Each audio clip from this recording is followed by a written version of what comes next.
രാജ്യത്ത് petrol, diesel, പാചകവാതകം എന്നിവയുടെ വില വർദ്ധിപ്പിച്ചേക്കുമെന്ന ആശങ്ക ഉയർന്നിരിക്കുകയാണ്. പെട്രോൾ, ഡീസൽ വിലയിൽ ലിറ്ററിന് 4 മുതൽ 5 രൂപ വരെയും ഗാർഹിക ആവശ്യങ്ങൾക്കുള്ള പാചകവാതക സിലിണ്ടറിന് 40 മുതൽ 50 രൂപ വരെയും വർധനവുണ്ടായേക്കാം എന്നാണ് സർക്കാർ വൃത്തങ്ങളിൽ നിന്നുള്ള സൂചനകൾ. 5 സംസ്ഥാനങ്ങളിലെ വോട്ടെടുപ്പ് സമാപിച്ച പശ്ചാത്തലത്തിൽ ഏപ്രിൽ മാസത്തെ സാമ്പത്തിക അവലോകന റിപ്പോർട്ടിലാണ് വിലക്കയറ്റം ഒഴിവാക്കാനാവാത്ത ഒന്നാണെന്ന് ധനമന്ത്രാലയം ആവർത്തിച്ച് പറയുന്നത്. പെട്രോൾ, ഡീസൽ, ഗാർഹിക LPG വില ഉയർത്തണമെന്ന് എല്ലാ എണ്ണക്കമ്പനികളും ആവശ്യമുയർത്തിയിട്ടുണ്ട്. അതേസമയം 19 കിലോ ഭാരമുള്ള LPG വാണിജ്യ സിലിണ്ടറിന്റെ വിലയിൽ ഒറ്റയടിക്ക് 993 രൂപയുടെ വർധനവ് വരുത്തിയത് ഹോട്ടൽ മേഖലയെ കടുത്ത പ്രതിസന്ധിയിലേക്ക് തള്ളിവിട്ട് കഴിഞ്ഞു.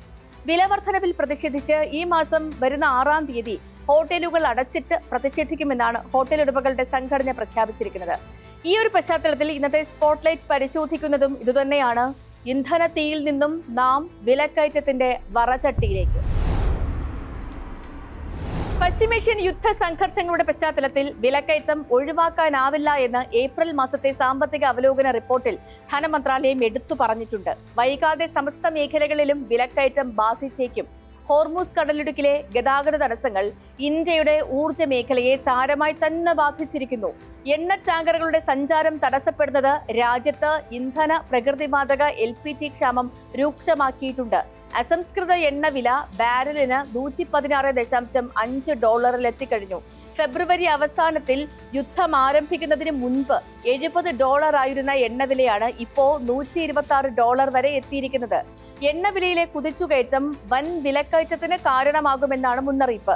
മാത്രവുമല്ല, നിലവിലെ ആഗോള പ്രതിസന്ധി ഊർജം, ഓട്ടോമൊബൈൽസ്, ടെക്സ്റ്റൈൽസ്, നിർമ്മാണ മേഖലകളെയൊക്കെ കടുത്ത പ്രതിസന്ധിയിലാക്കിയിട്ടുണ്ട്.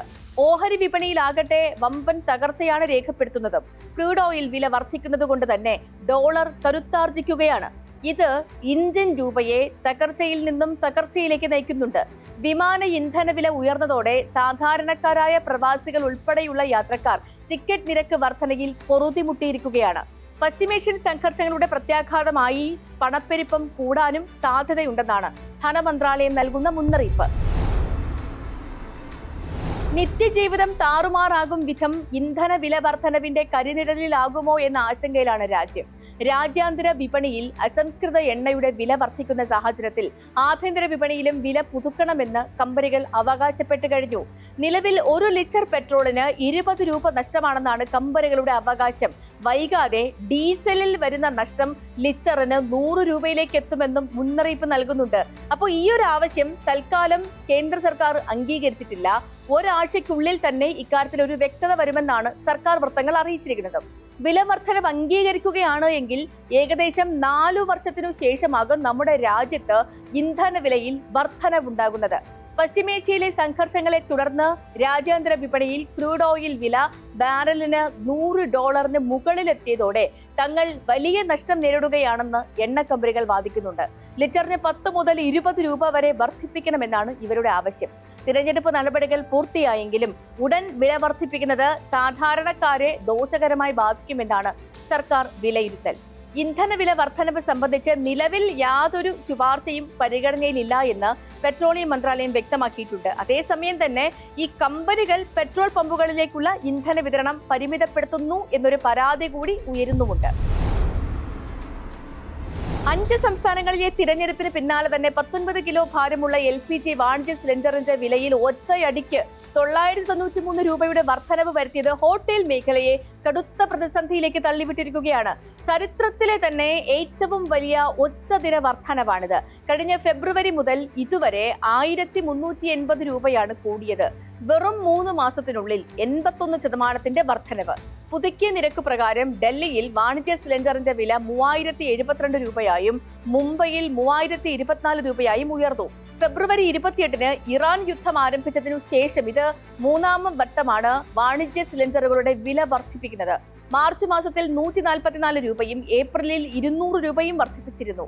ഇതര സംസ്ഥാന തൊഴിലാളികൾ ഉൾപ്പെടെ നിരവധി പേർ ഉപയോഗിക്കുന്ന ചോട്ട ഗ്യാസ് സിലിണ്ടറിന് നേരത്തെ ക്ഷാമം നേരിട്ടിരുന്നു.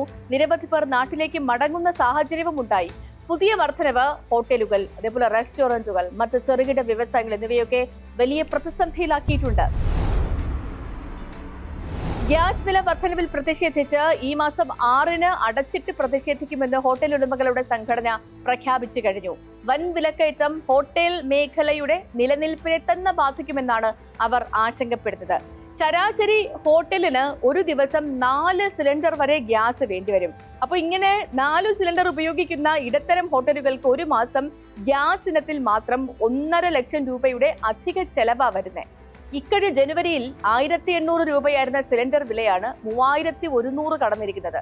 ചെറുകിട ഇടത്തരം ഹോട്ടലുകളുടെയും ഇവിടങ്ങളിൽ നിന്നും ഭക്ഷണം കഴിക്കുന്നവരെയുമാണ് ഈ വിലക്കയറ്റം വയറ്റത്തടിക്കുക. തൊഴിലാളികൾ, ഹോസ്റ്റലുകളിൽ താമസിക്കുന്ന വിദ്യാർത്ഥികൾ, സ്വകാര്യ സ്ഥാപനങ്ങളിലും മറ്റും തൊഴിലെടുക്കുന്ന ഭക്ഷണത്തിന് സ്ഥിരം ഹോട്ടലുകളെ ആശ്രയിക്കുന്ന ജീവനക്കാർ എന്നിവർക്ക് ഈ വിലക്കയറ്റം വൻ ദുരിതം സമ്മാനിക്കും. വില വർധനവിനെതിരെ പ്രതിപക്ഷ നേതാവ് രാഹുൽ ഗാന്ധിയും പ്രതിപക്ഷ പാർട്ടികളും ശക്തമായി തന്നെ രംഗത്ത് വന്നിട്ടുണ്ട്. കയറ്റുമതി ഇറക്കുമതി മേഖലകൾ സ്തംഭിക്കുകയും LPG ക്ഷാമം രൂക്ഷമാവുകയും ചെയ്ത സാഹചര്യത്തിൽ എമർജൻസി ക്രെഡിറ്റ് ലൈൻ ഗ്യാരണ്ടി സ്കീമിന് കീഴിൽ 2.5 ലക്ഷം കോടി രൂപയുടെ പാക്കേജ് പ്രഖ്യാപിക്കാൻ ഒരുങ്ങുകയാണ് കേന്ദ്ര സർക്കാർ. പശ്ചിമേഷ്യൻ പ്രതിസന്ധി തുടരുന്ന സാഹചര്യത്തിൽ വിമാന ഇന്ധന വില കുത്തനെ ഉയരുന്നതിനിടയിൽ വിമാന കമ്പനികൾക്കായി 5000 കോടി രൂപയുടെ ക്രെഡിറ്റ് സ്കീമാണ് പരിഗണനയിലുള്ളത്. ഓരോ കമ്പനിക്കും 1000 കോടി രൂപ വരെ സർക്കാർ ഗ്യാരണ്ടിയോടെ വായ്പ നൽകും. ഗൾഫ് യാത്രക്കാരുടെ ആശങ്കകൾക്കും യാത്രാ നിയന്ത്രണങ്ങൾക്കും ശാശ്വതമായി പരിഹാരം കാണുന്നതിന് പകരം കമ്പനികളുടെ സാമ്പത്തിക ബാധ്യത ലഘൂകരിക്കാനാണ് നിലവിൽ കേന്ദ്രത്തിന്റെ മുൻഗണന. ജാമ്യമില്ലാത്ത വായ്പകൾ എന്ന പേരിൽ ബാങ്കുകൾ വഴി നൽകുന്ന ഈ പാക്കേജ് ചെറുകിട സംരംഭകർക്ക് എത്രമാത്രം പ്രയോജനപ്പെടുമെന്ന കാര്യവും കണ്ടറിയേണ്ടതാണ്. വിപണിയിലെ കയറ്റിറക്കങ്ങൾക്കും എണ്ണ കമ്പനികളുടെ ലാഭനഷ്ടങ്ങൾക്കും അപ്പുറം പാവപ്പെട്ടവന്റെ അന്നത്തെ ബാധിക്കുന്ന തീരുമാനങ്ങളിൽ ഭരണകൂടത്തിന് കരുതലുണ്ടാവേണ്ടതുണ്ട്. യുദ്ധ പശ്ചാത്തലമാണെങ്കിലും ജനസമൂഹത്തിന് കനത്ത ആഘാതമുണ്ടാകാതെ നികുതി കുറച്ചും സബ്സിഡികൾ ഫലപ്രദമായി നടപ്പാക്കിയും ഈ വിഷയത്തിൽ ഇടപെടാൻ സർക്കാരിനാകണം. അതല്ലെങ്കിൽ അടുക്കള മുതൽ വിപണി വരെ നീളുന്ന വിലക്കയറ്റത്തിന്റെ തീയിൽ സാധാരണക്കാരന്റെ ജീവിതം വെന്തുരുകുമെന്നതിൽ സംശയമില്ല. സ്പോട്ടായിട്ട് മറ്റൊരു വിഷയമായി നാളെ വീണ്ടും ഇതേ സമയം.